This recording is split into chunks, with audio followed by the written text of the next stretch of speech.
Alors, bonjour à tous. Excusez-nous pour le petit retard. On a eu un petit souci technique qui explique nos 10 minutes de retard. Et de la même façon, malheureusement, nous ne pourrons pas voir les intervenants parce qu'on a un souci de webcam. Néanmoins, vous voyez déjà leur PowerPoint. Donc, pour la séance d'aujourd'hui des lundis numériques, nous allons parler d'une institution bien connue des usagers, des personnels de l'INHA, les Archives nationales de France, qui sont à la fois un lieu physique de conservation et de recherche à travers les sites du Caran et de Pierrefitte, mais aussi un lieu numérique à travers la fameuse CIV, dont beaucoup d'entre nous sommes familiers. Comme partout pendant la crise sanitaire, les pratiques et habitudes de recherche ont été bouleversées avec un report très fort sur le site Internet et notamment la CIB qui a été très, très sollicitée. Il y a aussi eu pour les archives nationales une augmentation des demandes de la part des chercheurs d'accès à des sources, des ressources numérisées. Le confinement a également, je crois, coïncidé avec le moment où les archives nationales définissaient leur plan stratégique pour 2021-2025. Et nos deux invités vont nous présenter les choix effectués par l'institution en matière de numérique, notamment de politique de numérisation, d'évolution de la cible, de projets de recherche, de recours à l'intelligence artificielle dans le traitement des archives concernées. Donc aujourd'hui, nous avons le plaisir de recevoir Béatrice Hérol, qui est conservatrice générale du patrimoine et directrice du numérique et de la conservation aux Archives nationales, et Gaetano Piriano, chef de projet MOASI, en charge de l'innovation numérique. Nous vous remercions d'avoir accepté l'invitation au lundi numérique et je vous cède la parole dès maintenant. Merci beaucoup pour votre introduction. Donc, en effet, nous allons faire cette présentation à deux voix, puisque Gaetano Piraino est un chef de projet à la fois chargé en partie du système d'information des Archives nationales, mais aussi des projets d'innovation. Du coup, c'est intéressant d'avoir le point de vue, le double point de vue. Pour commencer, je voudrais vous dire quelques mots de cette institution que vous connaissez déjà, mais finalement, comme usager, peut-être un petit peu moins de l'intérieur. Et ensuite, nous aurons un temps sur le bilan en fait, des quelques années écoulées en matière de politique du numérique aux Archives nationales, avec un temps d'arrêt approfondi sur la salle des inventaires virtuels. Et puis, dans une deuxième partie de cette présentation, on va s'attacher à vous donner quelques orientations de nos travaux pour faciliter l'accueil des usagers aux Archives nationales dans les années qui viennent, dès 2022. Donc, alors, qu'est-ce que vous voyez là? Alors là, on voit les Archives nationales en bref. Je ne sais pas s'il y a un petit décalage. D'accord. Alors, quelques chiffres clés très, très rapidement sur les Archives nationales, qui sont sur deux sites, comme vous le savez, à Paris et dans le Marais, et à Pierrefitte. Alors, à Paris depuis 1808 et à Pierrefitte dans la banlieue près de Saint-Denis. Depuis 2013, c'est une institution qui conserve les archives centrales de l'État, à l'exception de celles des armées et des affaires étrangères et également des finances, mais qui conserve aussi le minutier central des notaires de Paris, à l'exception de tous les autres services d'archives départementales. Le service d'archives départemental de Paris n'a pas les notaires. Et puis, bien sûr, des fonds d'archives privés qui sont considérés d'intérêt national. Quelques chiffres clés, nous sommes environ 470 agents répartis entre ces deux sites. Et je n'ai pas parlé du troisième site, Fontainebleau, qui est en cours de fermeture, puisque les archives vont être, la fin du transfert des archives de Fontainebleau à Pierrefitte est prévue d'ici juin-juillet. Ce qui fera toujours 375 km d'archives conservées, mais uniquement donc, sur les 2 sites de Paris et de Pierrefitte. Et en matière d'archives nativement numériques, on a déjà plus de 80 téraoctets d'archives collectées et conservées par nos soins. Quelques chiffres aussi sur l'accueil des publics. Alors, j'ai pris des chiffres d'avant la pandémie parce qu'évidemment, les 2 dernières années ont été un petit peu différentes avec la fermeture partielle des sites ou des expositions. Donc, on a à peu près 8 000 lecteurs par an, 100 000 communications de documents dans les 2 salles de lecture par an.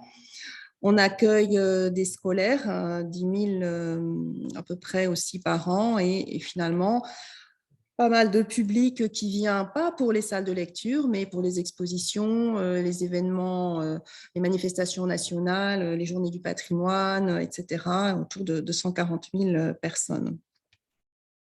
Alors, nous sommes présents aussi sur le web.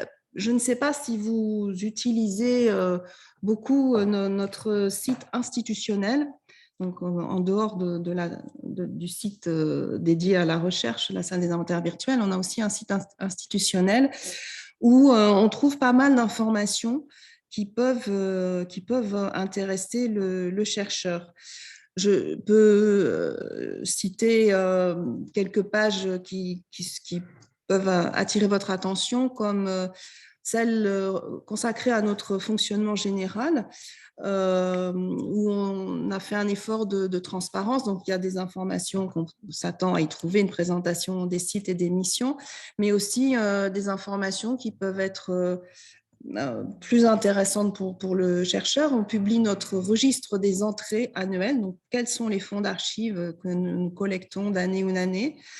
On donne aussi un état des fonds non classés. Alors, il y en a très, très peu, mais on explique quand même lesquels sont en cours de classement, justement, pour produire des nouveaux instruments de recherche. Voilà, donc il y a des choses qui peuvent être intéressantes à consulter de temps en temps. Bien sûr, vous devez connaître la rubrique info pratique avec les horaires de consultation, les conditions de consultation. Ce qui est intéressant, c'est de penser à aller voir la rubrique sur les conditions de reproduction avec les tarifs et de réutilisation qui donne des informations, cette fois-ci d'ordre plutôt juridique. Nous avons évidemment une rubrique sur l'actualité scientifique et culturelle où vous pouvez retrouver la présentation des expositions, mais aussi les différents cycles de journées d'études, conférences, séminaires qui sont organisés soit par nous, soit par nos partenaires avec nous. Vous pouvez de là accéder à des vidéos dans le cas où certaines journées d'études sont enregistrées et diffusées donc sur les chaînes YouTube et Dailymotion des Archives nationales. Un petit mot sur les réseaux sociaux. On est très présent sur les réseaux sociaux. Alors, selon votre goût, vous pouvez choisir l'un ou l'autre pour y retrouver des informations d'actualité. C'est un moyen pour nous de toucher des publics qui ne nous auraient peut-être pas connus sinon. Et de fait, on a des visiteurs de notre site web qui proviennent directement de Facebook enfin de notre page Facebook sur les Archives nationales, ce qui est assez intéressant puisque ça permet d'élargir donc les personnes à qui nous nous adressons. Il y a aussi des actualités sur les nouveaux instruments de recherche, les nouvelles entrées d'archives qui sont publiées là. Et j'attire votre attention sur le fait qu'on a expérimenté en 2021 une invitation à entrer dans l'exposition qui était alors présentée sur les fonds de la secrétairerie d'État de Napoléon, destinés pour Napoléon, avec 12 ou 13 conférences en live Facebook avec les commissaires de l'exposition. Donc, c'est aussi une façon de connaître un petit peu à la fois ce qu'on fait et puis surtout d'entrer dans le contenu même de l'exposition avec les commissaires. Donc, au choix, Facebook, Twitter, Pinterest, Instagram, Dailymotion, YouTube. N'hésitez pas à vous abonner pour nous suivre. C'était la page de publicité. Alors, pour entrer de façon un petit peu plus approfondie sur notre stratégie numérique, je vous propose de faire un très très court bilan, ou un survol du bilan de notre programme scientifique, culturel et éducatif 2017-2020 pour voilà, élargir un petit peu le point de vue sur les différentes choses qu'on fait, même si ce n'est pas complètement directement relié à la façon de faire des recherches aux archives nationales. Donc, ce qui a été absolument majeur pendant ces dernières années, c'était de se mettre à l'échelle du changement de la nature des archives, puisque aujourd'hui, même si on a toujours beaucoup de papier, on a aussi beaucoup de données nativement numériques, documents nativement numériques à prendre en charge. Du coup, le grand projet 2000, lancé dès 2015 et qui a abouti fin 2021, début 2022, c'était de construire une nouvelle plateforme d'archivage électronique. On disait il y a quelques années d'archivage numérique, maintenant le vocable préféré. Donc, pour prendre en charge ces archives qui sont des messageries, des fichiers bureautiques, des exports d'applications de systèmes utilisés par les différents ministères, et aussi de l'audiovisuel ou des photos nativement numériques. Ce qui est intéressant de noter, c'est que les archives nationales ont été pionnières en la matière de l'archivage numérique, puisque dès 1983, on a fait entrer les premiers versements. Souvent, c'était les services statistiques des ministères qui étaient alors dotés de gros systèmes, de grosses applications, et nous en avons les exports.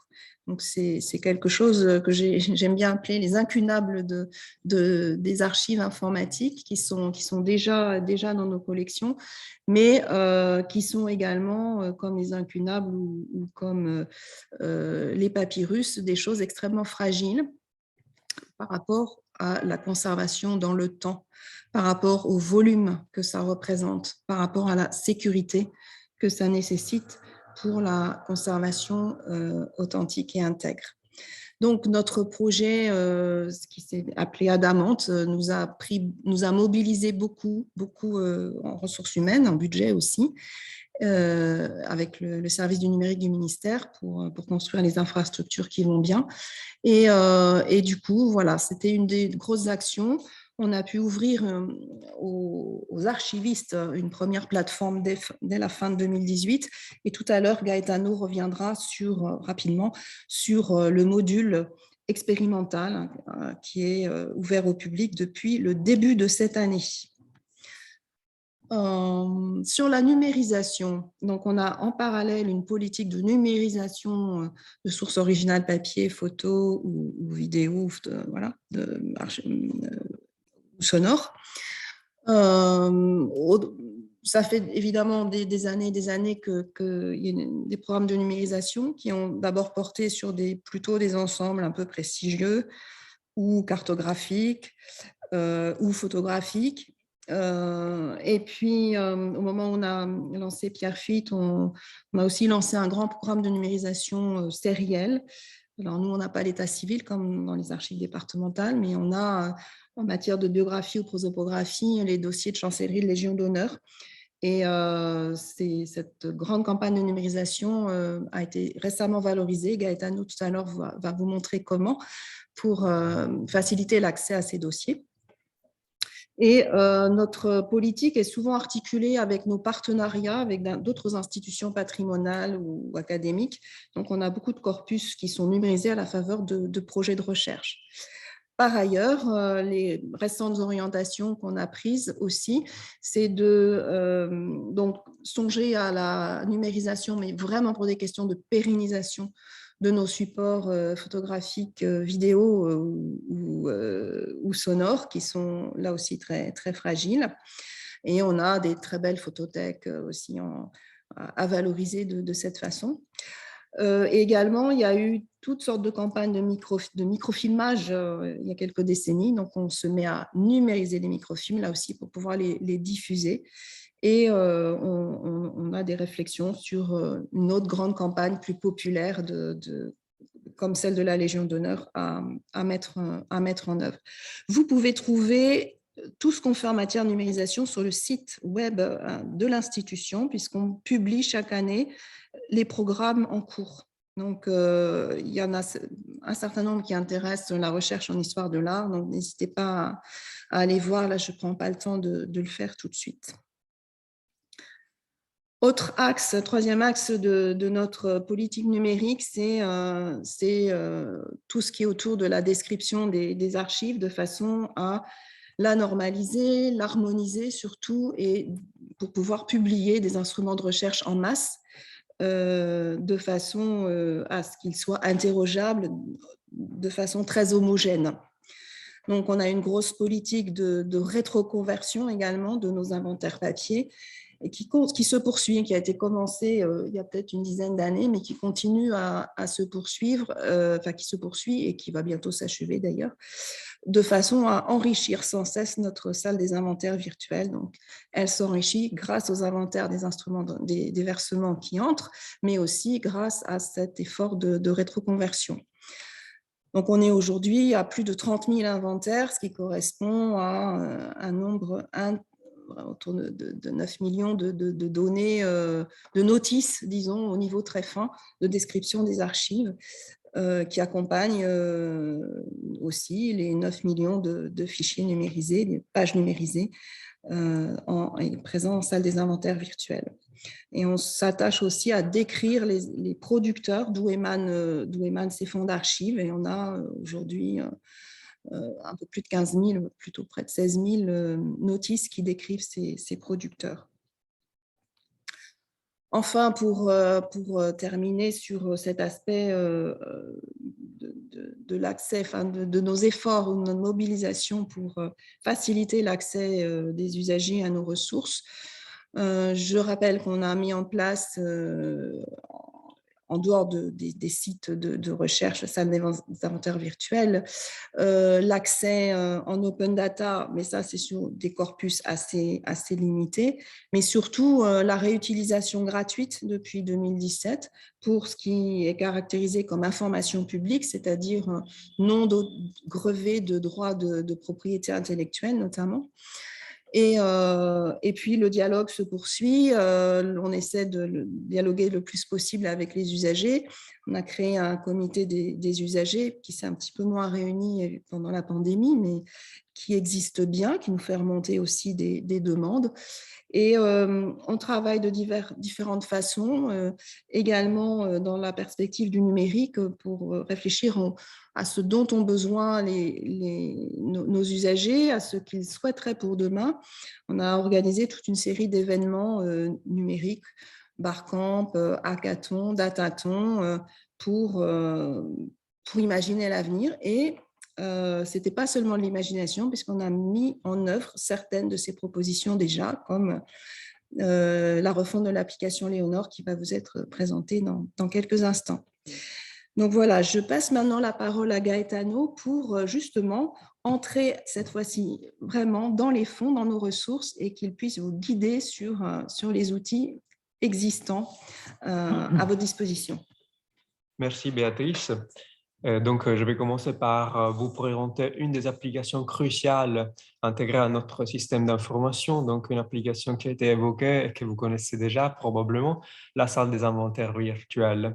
Donc, avant de vous présenter la salle des inventaires virtuels, je dois vous faire un panorama de métadonnées qui sont stockées dans notre système d'information.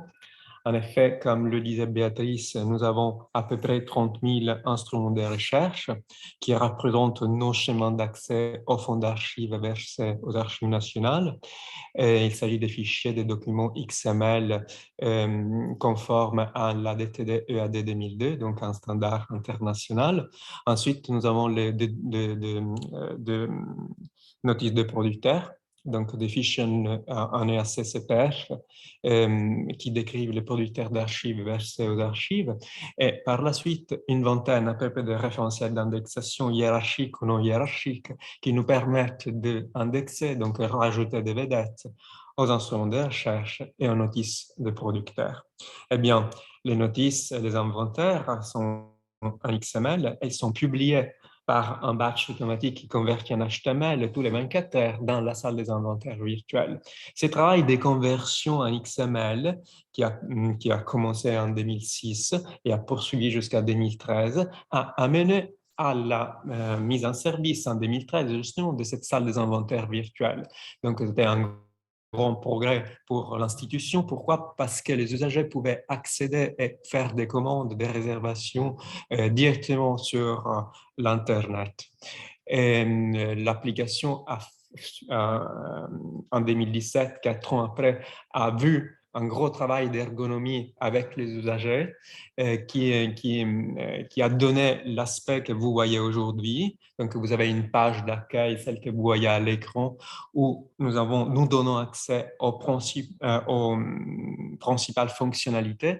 Donc, vous avez une barre de recherche généraliste et vous pouvez cibler votre recherche sur l'ensemble des inventaires ou bien sur les notices de producteurs ou bien sur les archives numérisées directement.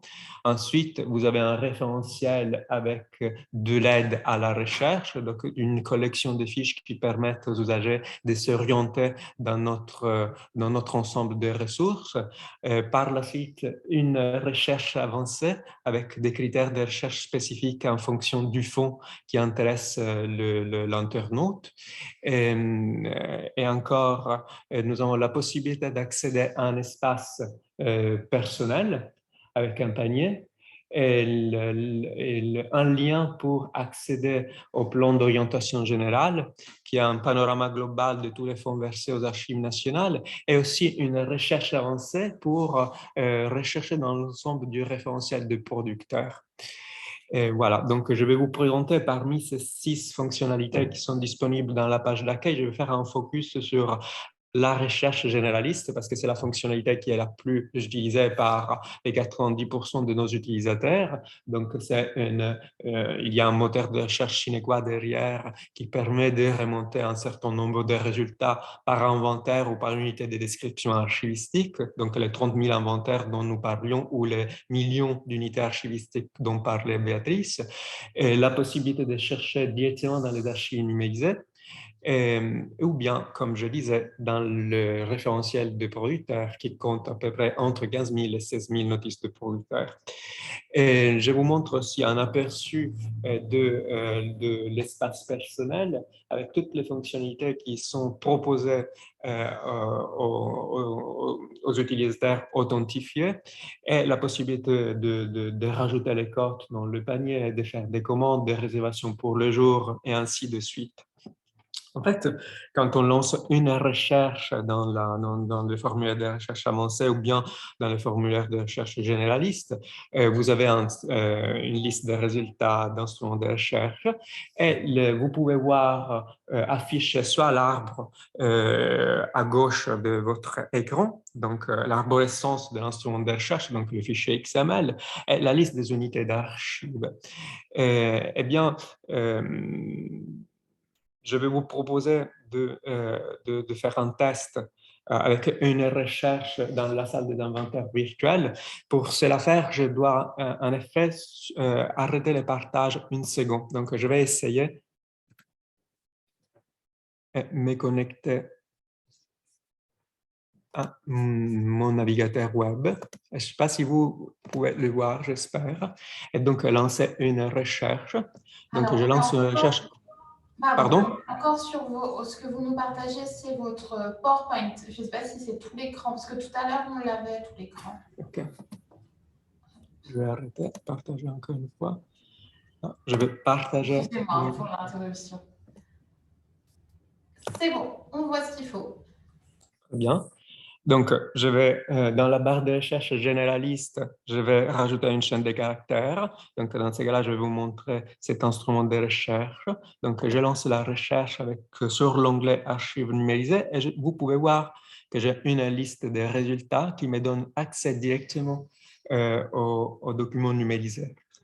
Donc, je vais cliquer ici. J'ai une visionneuse qui s'ouvre. Donc, dans ce cas-là, nous sommes au niveau d'un inventaire qui référence tous les plans, les photos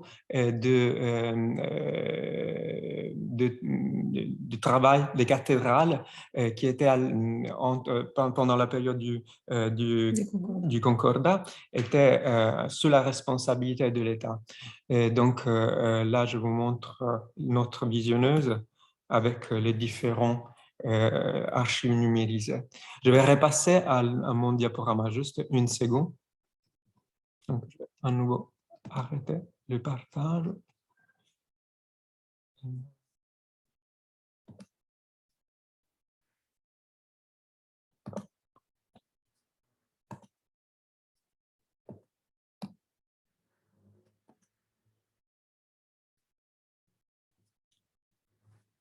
Donc, est-ce que vous voyez bien mon diaporama? Oui, mais pas en plein écran. Pardon? Pas en plein écran.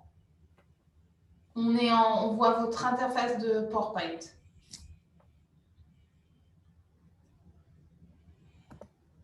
Est-ce que maintenant c'est mieux? Oui, ça y est, on le voit en plein écran. Merci. Déjà. Donc, je viens de montrer cet instrument de recherche pour vous montrer un peu la navigation, et donc la possibilité d'accéder à l'unité archivistique ou bien directement aux archives numérisées. Depuis seulement quelques mois, donc depuis janvier 2022, nous avons aussi mis en service le prototype pour la diffusion des archives nativement numériques. Donc, dans le cadre du projet Adamante qui a démarré en 2015 et qui est terminé en 2018, nous avons aussi la possibilité de stocker des archives nativement numériques. Et donc, il fallait avoir une application qui soit capable de diffuser des archives électroniques, d'autres formats, et pas seulement de JPEG et de PDF. Et donc, je vous montre ici rapidement la page d'accueil. Vous pouvez voir qu'il y a un nombre encore limité d'instruments d'archives électroniques d'accessibles parce que nous sommes encore dans une phase prototypale. Eh bien, comme le disait Béatrice, nous avons, à part les données stockées dans notre système d'information, nous avons aussi en charge toute une collection de bases de données externes où il y a des métadonnées et des archives numérisées concernant surtout des dossiers nominatifs. Et donc, il y avait en interne un besoin de partager, de diffuser ces données sur l'Internet. Donc, nous avons mis en service récemment, donc en avril 2021, version 1.4, nous avons mis en service une application satellite par rapport à notre système d'information. Donc, vous voyez ici juste une capture, une portion de la page d'accueil. Donc, dans cette base, la base Léonore, nous avons référencé à peu près 380 000 dossiers des personnes qui ont des récipiendaires de la Légion d'honneur. Donc, depuis la création de l'ordre en 1802 jusqu'à des dossiers jusqu'à 1977. Donc, des personnes décédées 1977 pour être précis. Donc, ces 380 000 dossiers ont fait l'objet d'une numérisation, ce qui fait que nous avons plus que 5 millions d'images. Et la base est aujourd'hui accessible dans le web. Donc, c'est une base riche avec des personnalités très importantes. Nous avons fait une sélection pour vous. Donc, vous pouvez voir à l'écran 4 dossiers, le dossier de la Brousse, entre autres choses, le dossier des Rodin, le dossier de Guimard, je crois celui de Mayol, mais je pourrais me tromper. En fait, tout le travail pour la mise en service, le travail préalable à la mise en service de cette application a consisté en un travail de correction et d'enrichissement des données. Donc, la correction a été manuelle et aussi surtout automatisée. Donc, nous avons récupéré des données d'autres entrepôts de données comme Wikidata pour une mise en qualité de ces données et aussi pour récupérer d'autres informations depuis d'autres entrepôts de données. Donc, je vous montre un aperçu de la page d'accueil. Donc, la page d'accueil, comme vous voyez à gauche, est constituée de toute une série de facettes. Donc, une liste des résultats au milieu qui est triable et ensuite une frise chronologique et une carte géographique. Donc, vous avez la possibilité de faire une recherche simple. C'est une recherche avec beaucoup de suggestions parce que c'est une recherche de type flou, parce que la technologie derrière, c'est la suite Elasticsearch, donc la suite Elastic Stack. Et par la suite, nous avons aussi rajouté une recherche avancée qui vous permet de faire des recherches plus ciblées, par exemple sur la profession de légionnaire, ou bien sur une recherche sur la cote du dossier, et ainsi de suite. Voilà, je vais poursuivre pour vous montrer la recherche avancée, donc le formulaire de recherche avancée, pour éviter de me déconnecter, de me reconnecter, ce qui est quand même un peu laborieux. Je vais vous montrer des pages statiques, comme ça va être un peu plus simple. Et donc, vous avez un formulaire de recherche avancé et nous avons aussi mis en place un service que vous connaissez peut-être, Google Search Console, pour suivre la fréquentation, donc pour avoir un retour sur les utilisateurs. Nous avons en fait pu constater que au bout de quelques mois, les connexions depuis le moteur de recherche étaient de plus en plus nombreuses, donc nous sommes satisfaits par le trafic généré par cette application. Là, je vais laisser la parole à Béatrice. Voilà, donc on va passer dans la deuxième partie de l'intervention. Donc, on ne s'arrête pas aux résultats déjà présentés. Donc, on a des projets pour les années 2021-2025 qui se manifestent dans une stratégie des Archives nationales qui fait la suite des projets scientifiques culturels, qui prend la suite des projets scientifiques, culturels et éducatifs des périodes précédentes. Cette stratégie s'organise autour de plusieurs axes, dont, et derrière ces axes, il y a quand même toujours la question de l'usager et de ce qu'on peut faire pour améliorer notre offre. Donc, c'est ce qu'on va vous présenter, différents projets pour améliorer cette offre ou travailler avec les usagers. La première chose dont on voulait vous parler, c'est une extension en fait de la salle des inventaires virtuels, puisque aujourd'hui, on ne peut y diffuser que des documents ou des données. J'appelle données, par exemple, les inventaires, les métadonnées, si on veut, pour être plus précis, qui sont à la fois librement communicables et librement diffusables, en tout cas sur Internet. Il se trouve qu'on a des gisements en réalité de documents numérisés ou voire de métadonnées qui sont communicables mais pas diffusables. Et dans ce cas-là, aujourd'hui, il faut se déplacer aux Archives nationales dans l'une des deux salles de lecture, sur l'un des deux sites de Paris ou Pierrefitte pour consulter ces éléments-là. Donc, c'est une contrainte forte pour les lecteurs parce qu'avant de savoir s'il faut se déplacer, il faut quand même se déplacer. Enfin, avant de savoir si l'information qu'on recherche existe, il faut se déplacer. Et donc, l'idée, c'est de proposer une offre pour ces documents ou ces données communicables mais non diffusables sur Internet afin d'éviter un déplacement préalable au lecteur et en ayant aussi conscience que le téléchargement, dans ce cas-là, des données ou documents sera bien sûr possible pour le lecteur. Donc aujourd'hui, quand vous êtes en salle de lecture, en salle des inventaires virtuels, si vous êtes chez vous, vous voyez des choses. Si vous êtes aux Archives nationales, vous en voyez d'autres, c'est-à-dire les mêmes que depuis chez vous, mais d'autres complémentaires, donc ces éléments qui sont librement communicables et pas diffusables sur Internet. Pour des raisons souvent liées à l'application du RGPD, donc pour la protection des données personnelles. Donc, ce que vous voyez de chez vous, quand vous faites une recherche sur des documents qui peuvent être sensibles au sens du RGPD, c'est un petit message qui vous invite à venir vous déplacer pour lire la suite de l'inventaire sur place à Paris ou à Pierrefitte. Du coup, ce qu'on se propose de faire, c'est de créer un nouveau module à côté de la salle des inventaires la salle des inventaires virtuels, qui serait comme un peu une salle de lecture virtuelle, mais dont le contenu, en fait, serait la salle des inventaires telle que vous la voyez localement à Pierrefitte ou à Paris, mais que vous pourrez voir depuis chez vous.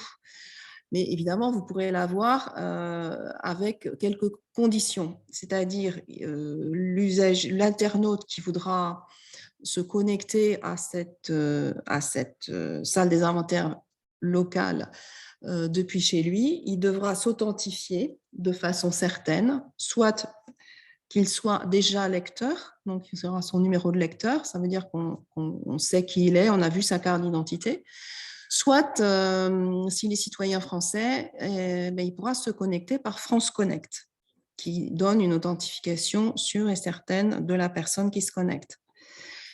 Pourquoi veut-on savoir qui se connecte de façon certaine? C'est pour que cette personne accepte des conditions générales d'utilisation. Et ces conditions générales d'utilisation, elles vont avoir l'intérêt principal, c'est d'avertir que la diffusion en ligne des documents ou données qui seront téléchargés ne doivent pas être diffusés sur Internet. C'est-à-dire que notre responsabilité en tant que fournisseur, c'est de dire que voilà, ces données ou ces documents numérisés sont communicables, mais pas diffusables. Merci de vous en assurer. Ensuite, la charge de la responsabilité de la diffusion passe de façon certaine et authentifiée à l'internaute. Voilà, et en parallèle, on doit mettre en place une infrastructure pour publier de façon sécurisée ces fichiers ou ces documents ou ces métadonnées qui sont donc non librement diffusables. L'histoire est vraiment de sécuriser et tracer l'accès aux documents et données non diffusables. Alors, l'outil va être développé cette année, en 2022. Il y aura une première phase un peu expérimentale, là aussi, avec un fonds en particulier, qui est celui de la section spéciale de la Cour d'appel de Paris. Donc, c'est une instance qui a été créée par le régime de Vichy en 1941 et qui avait pour but de juger en flagrant délit les personnes qui avaient des activités principalement communistes ou anarchistes.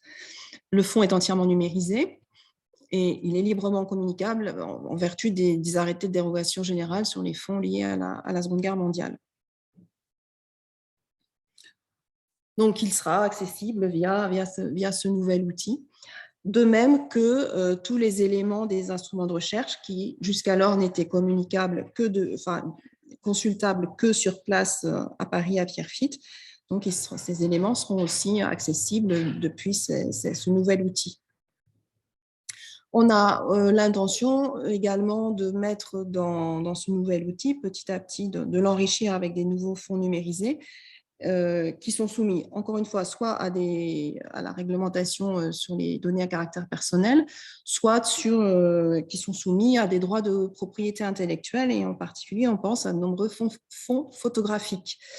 Là, on est en train d'étudier les conditions juridiques liées à des fonds photographiques du ministère du Tourisme autour de campagnes photographiques faites en France, dans toute la France, pour constituer en particulier des publications, des publicités dans les années 50, 60, 70 sur le tourisme français. Et d'autres fonds de cinémathèque pourraient être, photothèque de ministère pourraient faire l'objet de cette publication via cet accès sécurisé à distance, ce nouveau module donc, de la salle des inventaires virtuels. Le service sera sûrement prêt en fin d'année ou début d'année 2023. En tout cas, l'ouverture au public sera peut-être un petit peu décalée par rapport à la livraison de l'outil, le temps qu'on puisse préparer l'alimentation de cet outil. Je passe la parole à Gaetano pour parler d'un autre axe de notre stratégie 2021-2025. Merci Béatrice. Donc, je vais vous présenter trois projets similaires, donc, mais je vais avant vous donner un peu le contexte de ces projets-là. Donc, nous avons un plan stratégique 2021-2025, pardon, et ce plan stratégique se décline en plusieurs axes de travail. Et ces axes de travail alimentent les portfolios projets du DSI, d'une manière importante. Donc, comment la direction des archives nous donne des priorités. Donc, cela se fait parce qu'on a un objectif et une stratégie pour atteindre cet objectif. Dans la stratégie pour atteindre notre objectif, il y a bien sûr une part concernant l'intelligence artificielle. Donc, notre objectif à la base, c'est la satisfaction de nos usagers, donc de nos clients. Et, et donc, est de garder notre avantage compétitif par rapport aux autres institutions et par rapport, par exemple, à nos cousins de bibliothèques. Alors, en quoi consiste cet avantage compétitif des archives nationales? Sans doute dans la nature de ressources qui sont conservées aux archives nationales. Les fonds d'archives, ils sont uniques. Et d'autres choses dans l'expertise des archivistes qui se manifeste, entre autres choses, dans les instruments de recherche, donc les clés d'accès, les schémas d'accès aux fonds d'archives versés ici physiquement ou versés dans le cas des archives nativement numériques, versés dans nos serveurs, dans l'ITAM. Alors, comment nous faisons pour garder, maintenir cet avantage compétitif? En fait, il y a un effort important pour donner accès à ces archives, donc donner accès aux archives stockées dans nos serveurs ou bien numériques ou nativement numériques, voilà, ou nativement numériques. Et un effort important sur l'ergonomie, donc faciliter les parcours utilisateurs, donc avec des ateliers avec les utilisateurs pour que les parcours soient simplifiés et l'accès aux archives se fasse sans encombre. Et aussi, il y a un axe de travail important qui est pour réduire nos coûts. C'est-à-dire qu'il y a toute une série de tâches à faible valeur ajoutée, mais qui ont quand même un impact important sur l'utilisateur final. Et donc, il y a un travail qui est fait pour réduire et pour automatiser ces tâches et pour dégager du temps des archivistes pour qu'ils puissent se concentrer sur des activités intellectuelles d'études de fond. Ce que je disais constituait notre avantage compétitif. Alors, donc, dans cette stratégie, pour obtenir cet objectif, nous avons sans doute une part d'intelligence artificielle. Mais je dirais que plus humblement, il faudrait parler des machine learning, donc plus que d'intelligence artificielle. Donc, les projets que je vais évoquer dans quelques instants rentrent dans ces périmètres du machine learning. Quel genre de machine learning? Il s'agit du supervised, pardon pour l'anglais, supervised machine learning. Donc, on expose un algorithme informatique à plusieurs exemples et on associe à des exemples avec un ensemble de caractéristiques et on associe cela à des labels ou des réponses correctes. Donc, on entraîne l'algorithme à faire le travail à la place de l'archiviste ou bien à accompagner l'archiviste dans ses choix. Donc, l'archiviste reste quand même à la manette, si je peux dire ainsi. Je vais vous parler du projet, de l'un des projets qui vient de s'achever. Il s'agit du projet Simara. Donc, Simara, ça veut dire saisie d'inventaire manuscrit assisté par reconnaissance automatique. Donc, les besoins métiers qui est derrière ce projet vient du département surtout du département du Moyen-Âge de l'Ancien Régime. Pourquoi? Parce qu'on vient de dire que pour donner accès aux fonds d'archives, nous avons besoin des instruments de recherche. Or, il faut savoir qu'il y a un nombre important d'instruments de recherche, 121 instruments de recherche qui remontent au 19e siècle ou bien même avant. Donc, il y aurait un travail de rétroconversion à faire. Ce travail de rétroconversion à faire du fait qu'on parle d'une volumétrie très importante, à peu près 900 000, si je me souviens bien, 900 000 pages ou fiches à transcrire et nous prendrait des mois et des mois, des années plutôt que des mois, parce que pour transcrire et rétroconvertir, donc rétroconvertir, transcrire et structurer en XML, 150 pages, il faut au moins un mois de travail d'une personne, d'une ressource à temps plein. Et donc, nous avions besoin d'une plateforme qui se base sur le principe de l'intelligence artificielle, donc du machine learning. Et, en fait,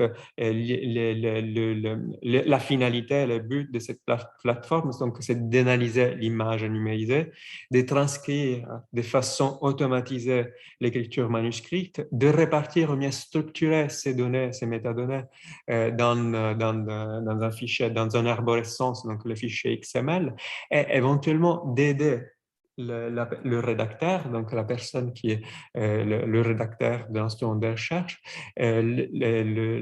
ou bien qui fait les exports, donc qui interagit avec cette plateforme, aider aussi dans la pose des entités nommées. Donc, je vais juste expliquer rapidement le concept d'entité nommée parce que nous allons le retrouver dans quelques instants. En fait, tout simplement, c'est essentiellement, c'est de noms de personnes et de noms de lieux, pardon, pour le samplisme. Donc, effectivement, les utilisateurs cherchent à accéder à nos ressources via essentiellement des noms de personnes ou des toponymes. Donc, c'est une approche user-centric. Donc, l'idée, c'est de poser, d'associer aux archives numérisées ou nativement numériques qui se trouvent en ligne, ou bien d'apposer dans les instruments de recherche, ou bien aussi dans les notices de producteurs, d'apposer, je disais, d'une manière automatisée, des vedettes pour que les utilisateurs accèdent plus facilement au fond d'archives. Et donc, dans la diapo suivante, je vais vous montrer ce que cette application est capable de faire. Donc, cette application est capable de détecter sur une page, celle que vous voyez à gauche de votre écran, sur une page de détecter des zones de texte, d'associer ces zones de texte et les contenus transcrits par l'application à des métadonnées pertinents pour la recherche de l'utilisateur, donc la cote, le scope, la description du contenu, ainsi de suite. Et par la suite, d'aider l'utilisateur, l'usager, à structurer dans un arbre XML ces informations. Pourquoi dans un arbre XML? Parce que la vocation, c'est aussi de pouvoir exporter des fichiers XML que nous pouvons réinjecter dans notre système d'information pour réintégrer notre workflow dont je vous parlais au début avec la salle des inventaires virtuels, donc stocker dans notre système d'information, modifier s'il le faut encore, peaufiner s'il le faut encore avec nos outils de rédaction en XML, et par la suite, par ce batch de conversion en HTML, script, ensuite batch, publier dans la salle des inventaires virtuels les instruments de recherche. Alors, il s'agit d'un projet qui est bien abouti, mais ce n'est pas le seul. Donc, il y a une autre équipe aux Archives nationales qui travaille sur un projet frère, je dirais. Donc, l'idée, c'est aussi de produire des modèles pour la transcription automatique du texte manuscrit. Dans ces cas-là, il s'agit de répertoire de notaires. Dans quelques instants, je vais vous montrer à quoi ressemble un registre de notaires, pardon. Et donc, encore une fois, nous faisons face à une volumétrie très importante parce que nous avons de centaines de milliers, si ce n'est des millions d'images à transcrire et ça court une période de plus du début du 19e jusqu'à les années 30, donc 40 du 20e. Donc, ça court plus d'une centaine d'années. Et donc, je vous montre à quoi ressemble le registre. Donc, vous l'avez devant les yeux. Donc, une structure, une matrice avec le clerc qui référence tous les différents actes de notaire. Et donc, le registre a comme la fonction de l'instrument de recherche parce qu'il donne accès aux minutes stockées dans le département, le minutier central des archives nationales. Donc, je viens de vous parler du deuxième projet lié au machine learning, Lectorep, donc lecture automatisée des répertoires de notaires. Je vais terminer par un autre projet qui est encore en cours. Le projet s'appelle Net for Archives. Nous allons terminer nous avons terminé une première phase d'étude. Donc, la finalité de ce projet, d'une part, est de rajouter les vedettes d'une manière automatisée aux instruments de recherche. Donc, je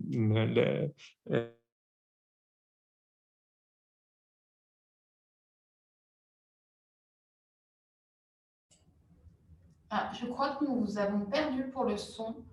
Dit au début, parmi les données stockées dans le système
Alors, excusez-nous, on vient de perdre les intervenants.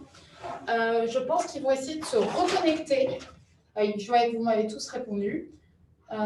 Oui, alors, je pense que pour tout le monde, le son a coupé à un moment et juste après, ils se sont déconnectés. Je pense qu'ils vont revenir.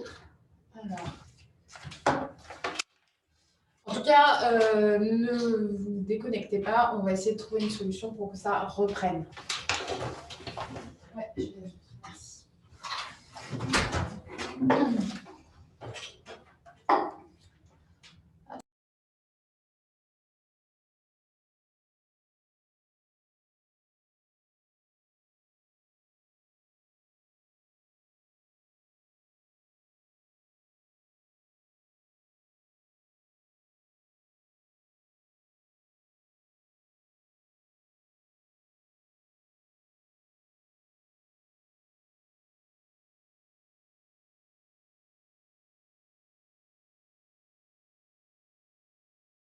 Alors, les intervenants sont en train de se reconnecter. Ils sont là. Monsieur Pireno, est-ce que vous avez... Oui, voilà. Est-ce que tout le monde a été déconnecté ou juste nous? Non, juste vous, on vous avait perdu. En fait, on a d'abord perdu le son et puis après, on vous a perdu tout court.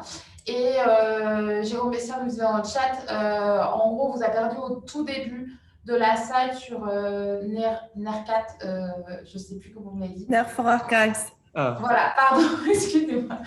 Désolé. Pas de souci. On vous laisse repartager et puis reprendre, il n'y a pas de souci. Hop, voilà. On voit, il faut juste repasser en plein écran. Est-ce que c'est bon pour vous? Non, là, je vois toujours votre interface PowerPoint, mais il y a peut-être un léger décalage. Est-ce que là, c'est mieux? Bon, c'est parfait. Donc, je vous laisse... Alors, désolé, on a été déconnecté. Si je comprends bien, on était sur, on avait parlé de Lectorep, donc ce deuxième projet qui s'inscrit dans notre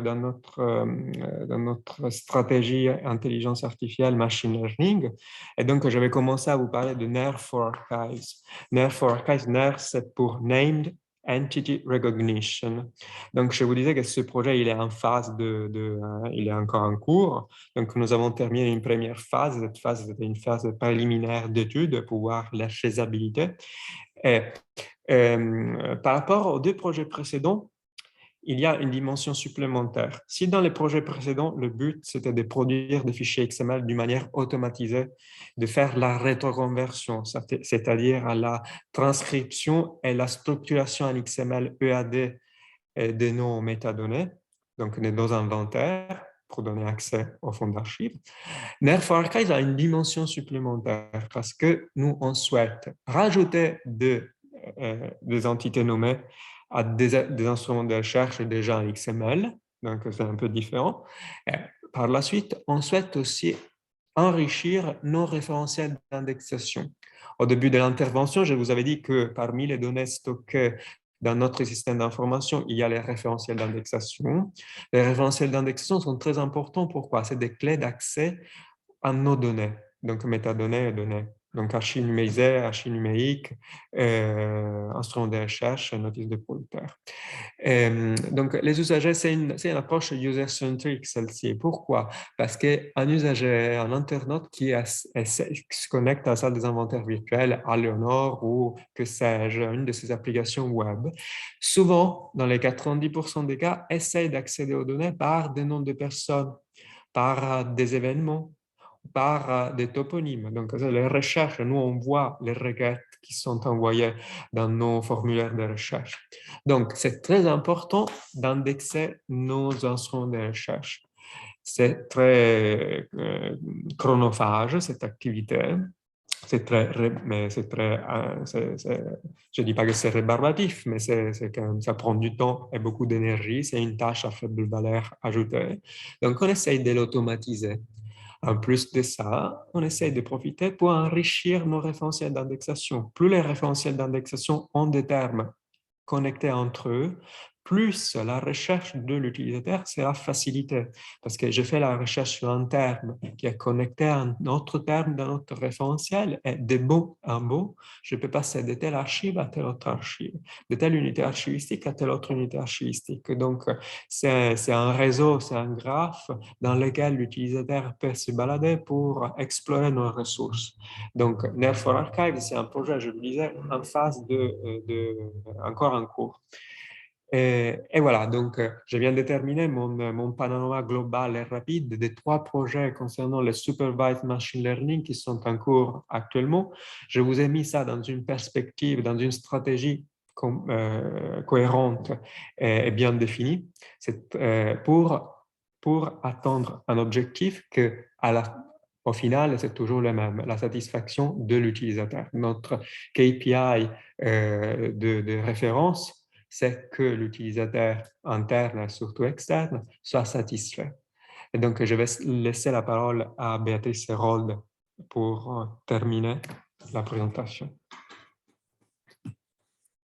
Voilà, un dernier petit point de façon assez succincte sur un autre des objectifs de notre stratégie 2021-2025.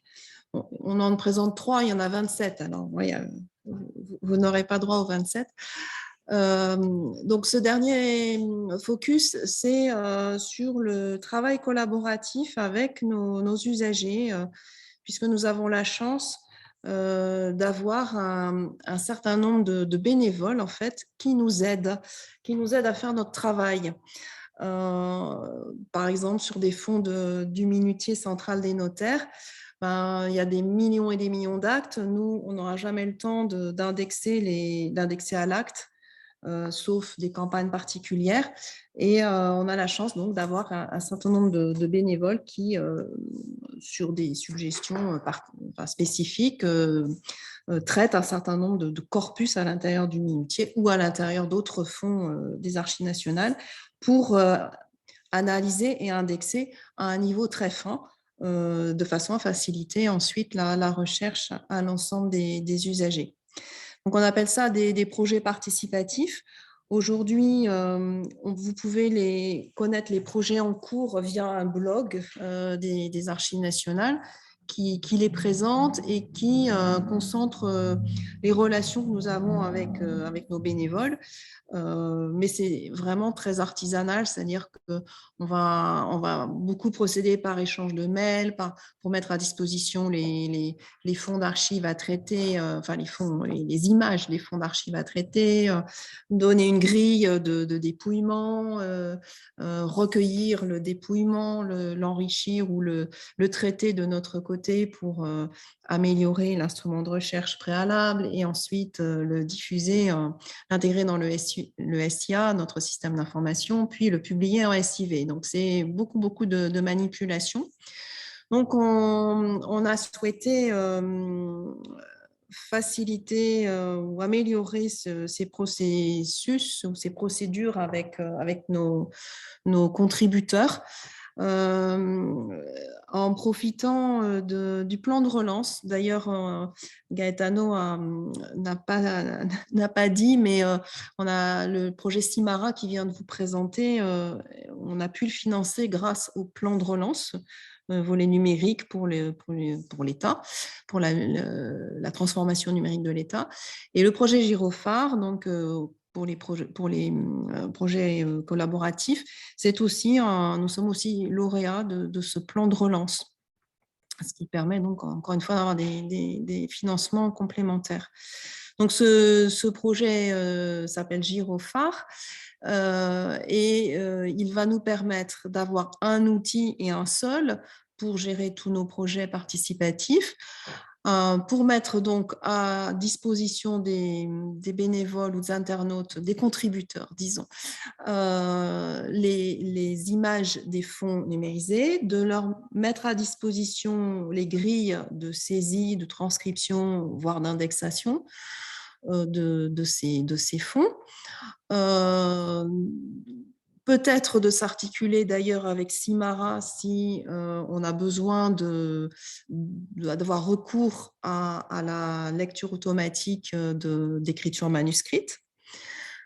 Et puis pour nous, les archivistes, ça nous permettra de faciliter le suivi des projets, de voir l'avancement des contributions, de faciliter aussi l'export des données et leur intégration dans notre système d'information et leur publication rapide en salle des inventaires virtuels.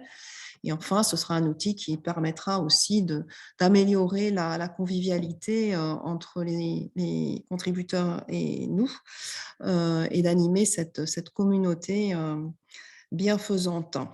Voilà, donc ça, c'est un projet dont on a été lauréat en décembre 2021. Donc, il est engagé cette année, en 2022, et il devrait être mis en œuvre au milieu de 2023. Donc, c'est un rendez-vous qu'on peut vous donner pour l'année prochaine. Voilà, on a souhaité s'arrêter là sur les différents focus qu'on vient de vous présenter sur les actions dans le domaine du numérique aux Archives nationales. Mais bien sûr, on n'a pas tout dit, ou on a dit trop vite, ou on a dit de façon pas très claire. Donc, nous sommes à votre disposition pour répondre à vos questions. Eh bien, merci beaucoup pour votre présentation. Et il y a déjà des questions. Alors, dans les questions-réponses, Pierre-Yves Laborde en a plusieurs, mais alors je ne sais pas si Pierre-Yves, tu souhaites les présenter à l'oral ou que je les lise. Alors, Pierre-Yves, je viens d'ouvrir le son. Voilà, nous les voyons, hein, les questions. Vous donc les voyez. Oui, c'est ça. Donc, bon, c'est avec alors, quelle... Je vais les relire pour tous les participants, je pense. Non, pardon, je n'avais pas vu Pierre-Yves. Alors, ok. Donc, la première question qui a été posée, c'est est-ce que la vingtaine de thésauriers utilisés dans la CIF sont publiés en SCOS et accessibles? Alors, ça, c'est une bonne question. Donc, non, ils ne sont pas en SCOS, mais on a bien le projet de les rendre accessibles, en effet. Au départ, quand on a conçu le SIA, qui a maintenant 10 ans aussi, enfin plus de 10 ans, on n'avait pas fait ce choix qui n'était pas forcément encore le plus répandu. Mais on se rend bien compte qu'on en a besoin, qu'on a besoin de faire des échanges. Et notre politique en la matière va s'articuler de façon très précise avec celle du service interministériel des archives de France, donc notre tutelle à tous les services d'archives publiques en France, qui met en place justement une politique ayant pour objet de mettre à disposition de tous les services d'archives des mêmes référentiels, ou en tout cas pour certains, pas forcément pour les noms de personnes, mais en tout cas pour les matières ou les noms de lieux, il y aurait intérêt à ce que nous disposions des mêmes ressources. Ouais. Donc, c'est quelque chose qui est à l'ordre du jour maintenant. Merci En fait, beaucoup. je pense que miracle, vous arrivez à nous voir là. Oui. Oui, donc au moins pour les questions-réponses, vous avez des visages associés. Voilà. Formidable. Donc, je passe à la deuxième question de Pierre Valor et j'invite bien sûr les autres spectateurs à soit lever la main pour demander la prise de parole, soit à poser d'autres questions dans le chat. Donc, la deuxième question de Pierre Laborde, c'était: est-ce que vous pouvez décrire un peu plus l'alignement de Léonore avec Wikidata et BNF? Comment avez-vous traité les personnes qui ne matchaient pas automatiquement? Alors, en fait, ce travail a été fait il a été fait d'une manière collaborative lors du Datathon. C'est-à-dire que nous avons utilisé un outil que vous connaissez peut-être tous, OpenRefine, pour tous ensemble faire du mix and match. Donc, il y a un travail important qui a été fait vers Wikidata de cette manière-là.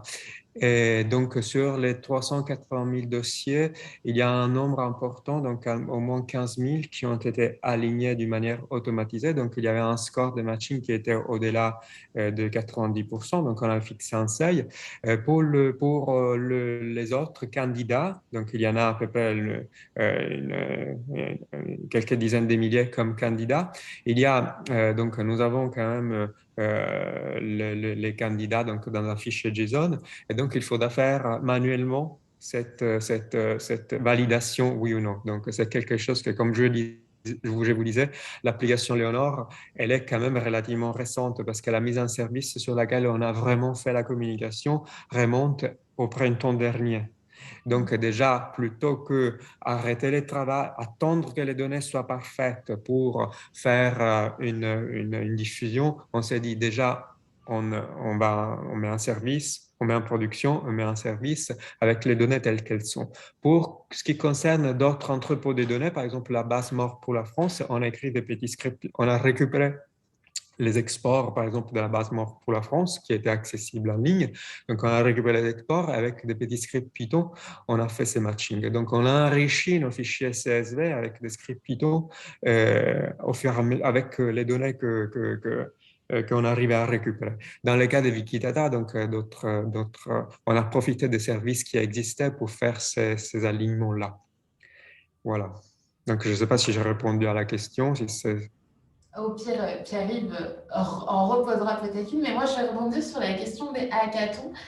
Justement, alors, deux questions en fait. Vous avez été très dynamique sur les barcamps, hackathons avant les confinements et la crise sanitaire. Est-ce que c'est dans vos projets d'en refaire, puisque évidemment, la crise sanitaire a empêché ce genre d'événement? C'est la première question. Et la deuxième, je crois que les Archives nationales sont un modèle du genre pour les hackathons en France, puisque plusieurs projets primés ont été assez rapidement, c'est aussi le cas à la BNF, hein, mais mis en œuvre. Et justement, est-ce que ça pose des questions, j'imagine, juridiques? Comment vous gérez quand des belles propositions sont faites, du code est écrit? Comment vous arrivez ensuite à intégrer ces propositions dans les projets de l'institution et à les mettre en œuvre? Alors, l'idée du barcamp, du cycle barcamp hackathon et datathon s'est mis en place progressivement. Le barcamp, c'était vraiment au niveau des idées. On n'a pas fait de développement, c'était juste une réflexion par petits groupes d'usagers voilà, de différents ou de collègues d'autres institutions, donc des petits groupes d'idéation, enfin produire des idées sur qu'est-ce qu'on aimerait faire, qu'est-ce que vous public, attendez de nous, archivistes, comme nouveau service, comme amélioration. De là, on a construit le hackathon avec cette fois-ci l'élaboration de code, en effet, de mini-projets. Et de fait, c'est pas réutilisable en l'état, hein. C'est quelque chose qui est fait en 24 heures. Ça peut pas être quelque chose qu'on intègre dans notre système d'information. Néanmoins, l'idée étant là, par exemple, eh ben pour Léonore, on est reparti en fait des résultats du hackathon pour faire une commande cette fois-ci en bonne et due forme à notre prestataire informatique et faire le développement de la nouvelle interface, intégrant en particulier la cartographie et voilà, une exploitation meilleure des données. Oui, en fait, même pour le hackathon, le fonds Léonore a suscité beaucoup d'intérêt. Donc, il y avait beaucoup de projets autour de cette base et qui est très connue, très utilisée, très consultée. Donc, il y a les dossiers de gestion, je rappelle, et pas les dossiers d'instruction, des propositions des ministères qui sont quand même stockés aux archives nationales. Et donc, c'était un fonds d'archives qui avait un énorme potentiel. Et donc, sur ce projet-là, lors du hackathon, nous avons plusieurs équipes qui ont travaillé. Une qui a fait un travail justement avec la suite Elastic Stack, qui était justement un travail surtout d'ergonomie. Mais ce n'était pas le seul projet, parce que nous avons eu un projet avec une idée qui a été retenue par une entreprise privée. Et, donc, c'était un CAPTCHA avec des portions des archives numérisées à transcrire, à faire transcrire avant l'authentification, avant le téléchargement d'un formulaire, ainsi de suite. Donc voilà, donc le hackathon, c'était une occasion pour donner à nous et aussi à d'autres partenaires des idées de comment exploiter nos données. Je ne sais pas si j'ai répondu à la question. Je vais redonner la parole à Béatrice. Non, mais je crois qu'on a dit le principal. Okay. Est-ce qu'il y a de nouveaux hackathons dans les cartons? Ah oui, l'avenir. Alors c'est vrai qu'avec la pandémie, pendant ces 2 dernières années, ça nous a un peu brisé l'élan des événements numériques. Et par ailleurs, on a été très mobilisés par la fin du projet Adamante et la mise en service même à titre de prototype de cet outil pour les interroger, les archives numériques. Donc cette année, on n'a pas prévu d'événements numériques, mais probablement, je pense qu'il faut qu'on réinvente des occasions de rencontrer nos usagers. On les rencontre pas seulement dans ces événements un peu festifs et très particuliers, on les rencontre aussi quand on se met à refondre ce qu'on appelle une interface, donc l'écran que vous allez utiliser. Par exemple, encore une fois, pour le prototype d'interrogation des archives nativement numériques à Damante, on a d'abord rencontré différents profils d'usagers avant de décrire l'écran. Et je pense que c'est là-dessus, en ce moment, qu'on met plutôt l'effort, c'est réfléchir à des parcours utilisateurs avec les utilisateurs. Donc, ce n'est pas forcément un grand événement, mais c'est quand même très utile de réfléchir à la procédure, au vocabulaire qu'on emploie avec les utilisateurs pour des recherches qui nous reviennent souvent, par exemple sur les décrets de naturalisation. Merci beaucoup. Alors, je vais passer à l'autre question, la troisième question de Pierre Laborde, et puis moi, j'en aurai encore une ou voire 2 autres après. Je pense que celle-ci est assez courte. Avec quel laboratoire de recherche ou société privée travaillez-vous pour ces projets en intelligence artificielle tels que Simara? Pierre va en rajouter une, mais je vous laisse d'abord répondre à celle-ci. Alors, sur les projets intelligence artificielle, on a d'abord travaillé avec l'INRIA, donc l'Institut national de recherche en informatique, je ne sais plus quoi, automatique, enfin bon. Donc dans le cadre de conventions, il y a une convention cadre entre le ministère de la Culture et l'INRIA pour les projets d'innovation. Et donc ce qui permet d'avoir un financement au niveau du ministère qui vient largement soutenir le nôtre propre et qui nous permet sur 1 à 3 ans de développer un projet innovant avec cet institut. Donc c'est le cas pour Lectorep et NER4Archives qui viennent de vous être présentés. Pour Simara et Girophare, c'est donc dans le cadre du plan de relance qu'on a obtenu les financements de ces deux projets. Et dans ce cas, le plan de relance, comme le nom l'indique, ou le suggère plus exactement, c'est de la relance économique. Donc, l'objet, c'est de soutenir des entreprises, et notamment des petites entreprises, particulièrement pointues sur certains domaines. Donc là, on travaille avec une entreprise privée pour Simara, qui est connue pour son engagement aussi dans l'utilisation de l'intelligence artificielle pour la reconnaissance automatique d'écriture manuscrite. Cette société s'appelle Teclia. Et pour Girophare, on passe en fait par des marchés publics de l'État, mais bon, probablement on va reboucler avec ce type d'entreprise très, très spécifique quand même dans ce domaine de l'intelligence artificielle. Merci beaucoup. Et donc, je prends la question suivante de Charline. Est-ce qu'Adamante pourrait être partagée par le SIAF et utilisée par les archives départementales pour recueillir les versements numériques des collectivités locales, puisqu'on sait qu'aujourd'hui, l'archivage électronique est aussi un enjeu fort pour les archives départementales qui sont parfois dépourvues de moyens pour le réaliser. Alors, Adamante, c'est le nom c'est pas le nom que du prototype de diffusion, c'est aussi le nom du projet qui en fait cache cette plateforme qu'on a développée. La plateforme, c'est deux choses. C'est notre système d'information archivistique préexistant et c'est un logiciel back-office, une brique logicielle développée par l'État qui s'appelle Vitam. Donc, cette brique Vitam, elle peut être réutilisée par toutes sortes de personnes morales, privées ou publiques, d'acteurs. Donc, voilà, ça fait partie d'une des offres sur le marché permettant de gérer l'archivage numérique, mais elle doit s'adapter à chaque système d'information dont elle ne peut être qu'un élément d'arrière-plan, si je veux dire un moteur, mais il n'y a pas l'archiviste ou l'utilisateur, le grand public ne travaille pas directement dans Vitam. Par ailleurs, le programme Vitam existe toujours, hein, il est hébergé au ministère de la Culture et il développe une nouvelle offre qui s'appelle Vitam Accessible en service, mais qui est plutôt à destination des acteurs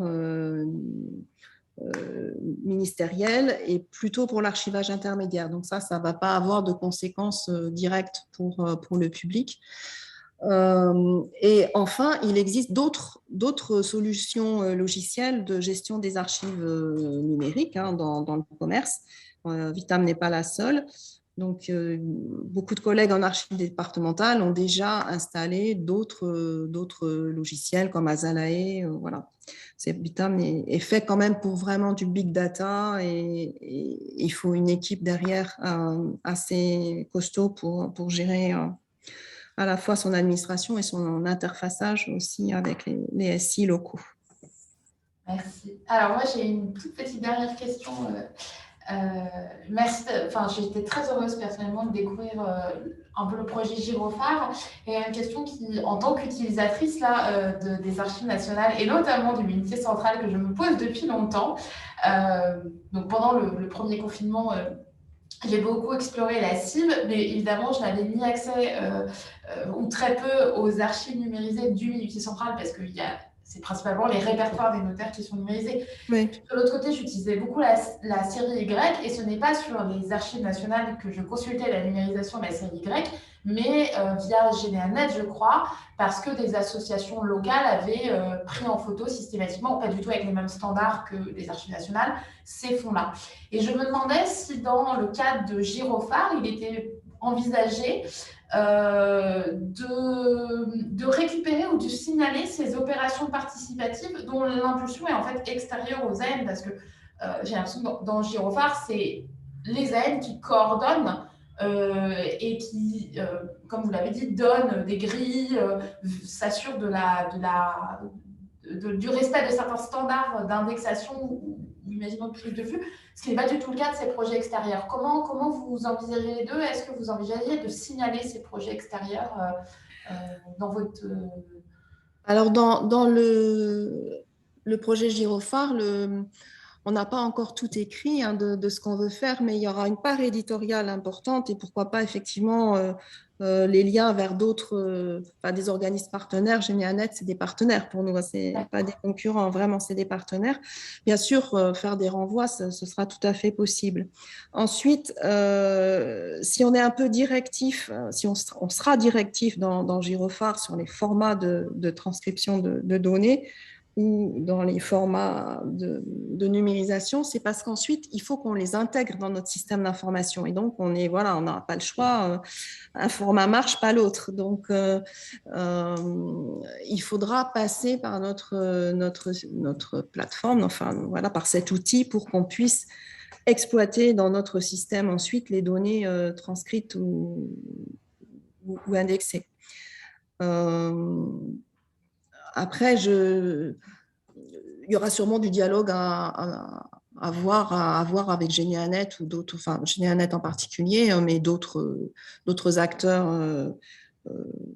du monde de la généalogie aussi, de façon plus large. Probablement parce que, comme je vous disais, on a aussi l'idée de faire une numérisation à nouveau de se lancer dans un grand projet un peu pour répondre à une demande sociale plus large que celle des chercheurs institutionnels. Et bon, Léonore répond à tout le monde, aux chercheurs institutionnels ou académiques ou au grand public qui fait de la généalogie. On a quelques ressources entre guillemets, de type généalogie, même si elles sont moins importantes qu'en archives départementales. Oui, il faut qu'on trouve les moyens de mettre en ligne ces données-là, de travailler avec des partenaires contributeurs pour les indexer, parce que c'est forcément là les noms de personnes qui sont importants. Mais voilà, c'est une histoire à écrire. Tout est ouvert. Justement, grâce à ce projet Gyrophare, c'est un accélérateur en fait pour cette idée de retravailler de façon nouvelle avec les usagers, en particulier les partenaires qui peuvent contribuer au dépouillement. Nous avons hâte de suivre cette aventure à venir. Donc, il me reste à vous remercier d'avoir bien voulu parler dans le cadre du séminaire d'Indinum, qui sera ensuite dans quelques jours, semaines, mis en ligne sur la chaîne YouTube de l'INHA et puis nos autres différents canaux de diffusion des vidéos. Pour les participants qui sont encore là, parce qu'il est 15h03, j'annonce la prochaine séance qui aura lieu le 16 mai, donc dans très peu de temps, 15 jours. Sera présentée la base de données repères qui propose des données sur les indemnités payées en 1825 et 1849 aux propriétaires d'esclaves à Haïti et dans l'Empire français. C'est un projet de recherche qui s'inscrit dans un mouvement de mise à disposition de données sur l'esclavage, dont la mémoire travaille aujourd'hui, nous le savons, très fortement la société civile. Voilà, eh bien, merci beaucoup à tous. Et puis, merci. À 15 jours pour certains. Et excellente journée. À vous aussi, merci.